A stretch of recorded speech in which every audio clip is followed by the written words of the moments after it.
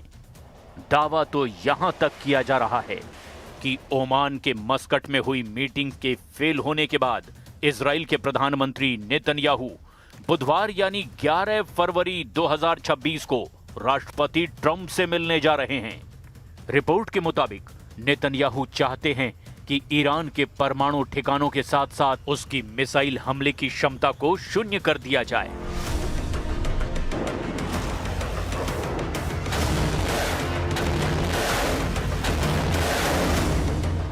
ताकि ईरान जून 2025 जैसा मिसाइल हमला इजराइल पर न कर पाए।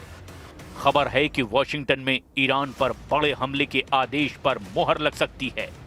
इधर पिछले 3 हफ्तों से अमेरिका का जंगी युद्धपोत अब्राहम लिंकन ईरान को चारों तरफ से घेरे हुए है।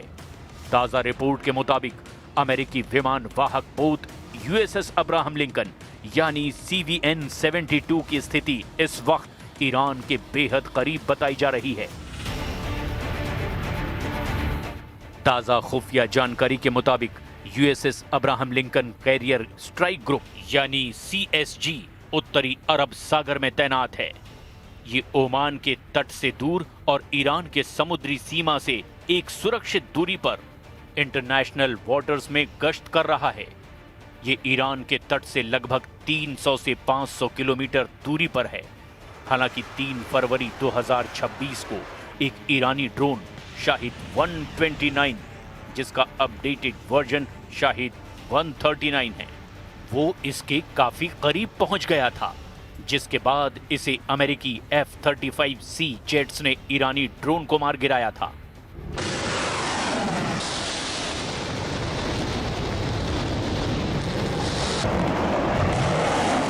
इजराइल को ईरान के परमाणु हथियारों से ज्यादा उसकी मिसाइलों का खौफ है, जो इजराइल के वजूद के लिए बड़ा खतरा बन चुकी हैं।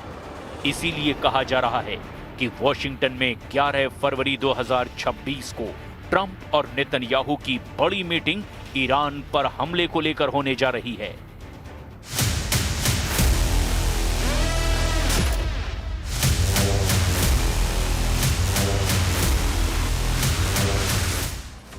नेतन्याहू और ट्रंप की मुलाकात के 3 मुख्य कारण भी बताए जा रहे हैं।